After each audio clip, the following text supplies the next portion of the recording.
Hello everyone. Today we are going to discuss the chromatic dispersion. This is a part of your topic, your course topic, nonlinear fiber optics. So we already have discussed how how to characterize this optical fibers. What are step index fibers? What are graded index fibers? What is loss factor, etc, etc. So today we are coming to the topic of dispersion. As you know that dispersion is a linear phenomena. Due to dispersion, light get broadened, as in you have seen in your experiments with prism. When you launch a white light into prism, the light get dispersed into its constituent colors. So that is basically what dispersion does. Now, chromatic dispersion of an optical medium is a phenomena that phase velocity and group velocity of light propagating in a transparent medium depend on optical frequency. So, uh, you have seen that in your experiment with prism. Uh, what you have seen when a white light propagates through this prism, all constituent lights disperse in the with their uh, and separated by their wavelength. So it dispersed to Vibzier. So that is happening because of this change of optical frequency, and with optical frequency there is a change of velocity, and because velocity and refractive index are correlated by some inverse relation. So this way, uh, because of the change of refractive index with change of frequency, we are getting this dispersion of white light in a prism. So this same thing will be is explained here. This is light propagates in transparent medium. It depends on optical frequency. So with change in optical frequency, definitely refractive indices will be changing, and definitely their velocity will be changing, and so they will be dispersed in the different their constituent colors. So this is what basic definition of dispersion, chromatic dispersion. In chromatic dispersion, basically there will be a uh, mm, interaction between the light as well as its material of the transparent medium.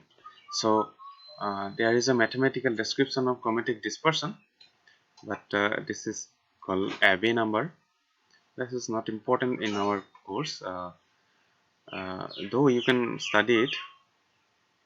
So we are coming to the different quantifying, how we are quantifying our dispersion.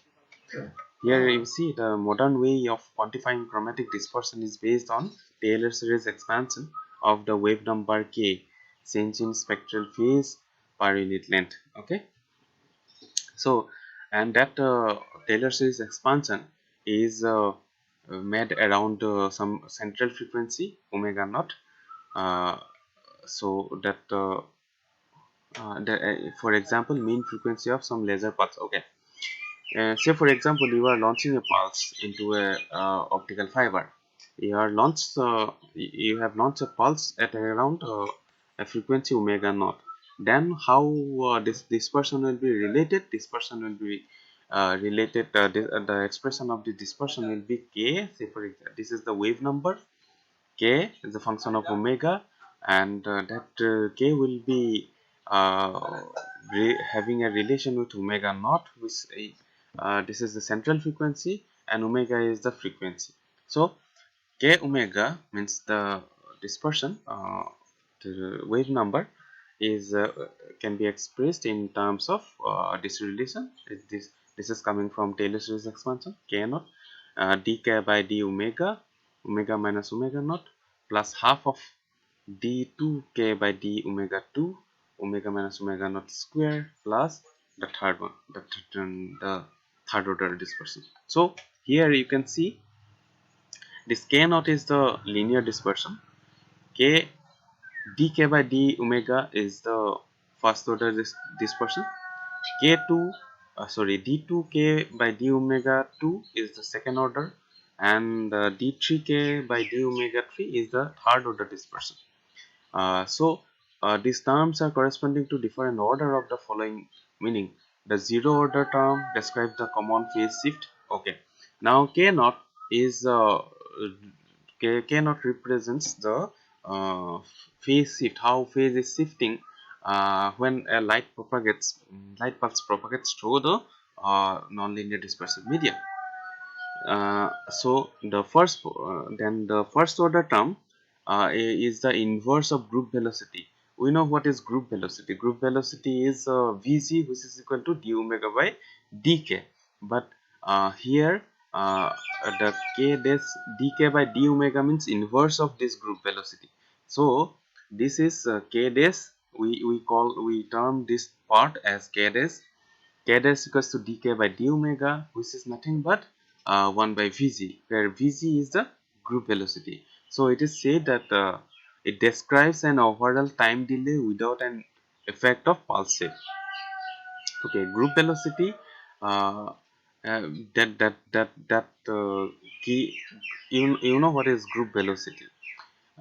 If several numbers of pulses are propagating in a medium, then their corresponding their overall velocity of propagation will be the group velocity, and that is given by this relation. So that is also important parameter in fiber optics. The second order term uh, contains the second order dispersion of group delay dispersion, or GDD, per unit length. So the second order term, this d2k by d omega 2 is also called GVD. We call basically in the nonlinear optics, we call this group velocity dispersion, GVD. That is very important parameter in our nonlinear optics. GVD determines how the propagating pulse will be broadening, and how it will be producing the group velocity, the dispersive pulses. So that is coming from k dash. If you derive k dash with respect to, have a derivative of k dash with respect to omega again, then it will be giving us the group velocity dispersion or group delay dispersion, GDD or GVD. Okay, this is k dash, k double dash. Then third part is the third order or cubic term contains the third order dispersion, or TOD, per unit length, and that is defined by this relation. So as you go forward with the higher order dispersion, the value of the dispersion will be reduced by some amount. Now here it is said that what is the important case is that second order dispersion is often specified in unit second square per meter. It is derivative of the inverse group velocity with respect to the angular frequency. So this group velocity dispersion is important. Okay, so now coming to the normal and anomalous dispersion. Uh, One distinguishes the normal dispersion, for which k double dash is greater than 0, and anomalous dispersion for which k double dash is less than 0. Normal dispersion, where group velocity decreases with increasing optical frequency, occur for most transparent media in visible spectral region. And anomalous dispersion sometimes occur in longer wavelengths, and in silica. Okay, in silica for wavelengths longer than 0 dispersion wavelength. Okay, we are coming towards this normal and anomalous dispersion part. Let's coming to this topic. Okay, the same thing is described here. Here we can see This is beta 2. Beta 2 means K2, K double dash. So K double dash is the unit is second square per meter. So here you can see that with wavelength omega, how the silica fiber and other silica plus other doped fibers, how they are behaving. So here you can see the beta 2 changes its values from positive to negative as you go forward with a wavelength.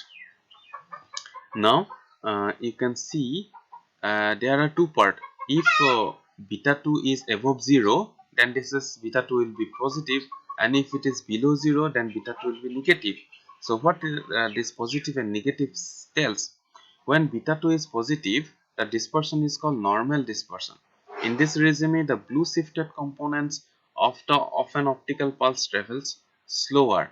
Now here I will be giving you an example of this one. See here, say for example, this is a fiber.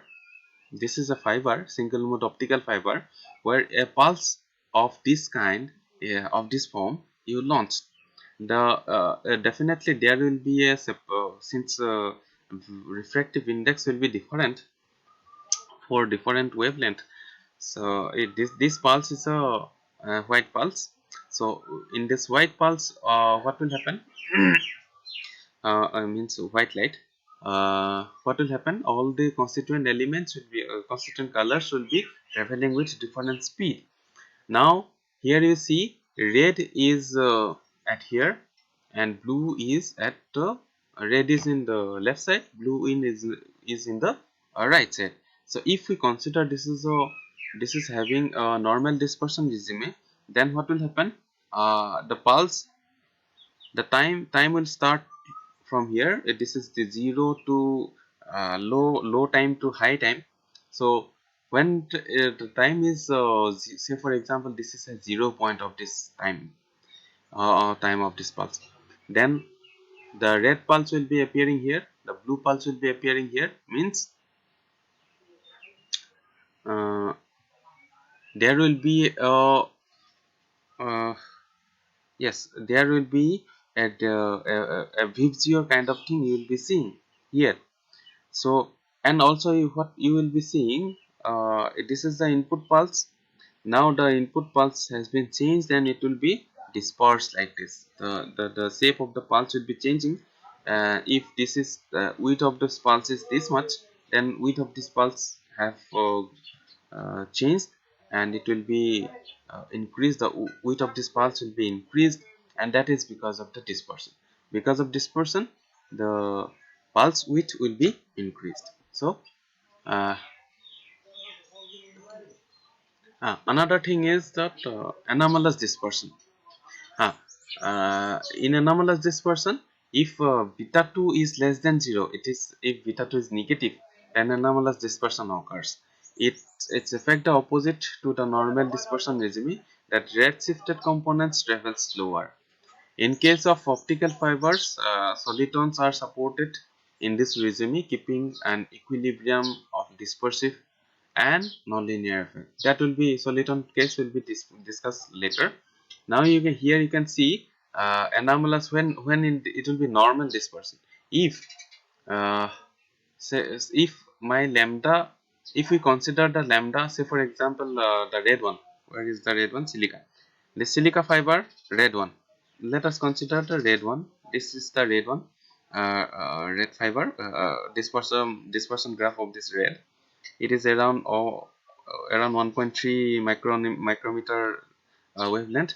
It, uh, it is changing uh, its behavior from the normal dispersion to anomalous. Now here you can see that above 1.3, below 1.3 wavelength, micrometer wavelength, it is normal, but below 1.3 it is anomalous. So and this point, uh, yes, by plotting beta 2 as a function of wavelength, one can see that at a certain wavelength the value of beta 2 changes sign. Okay, this wavelength is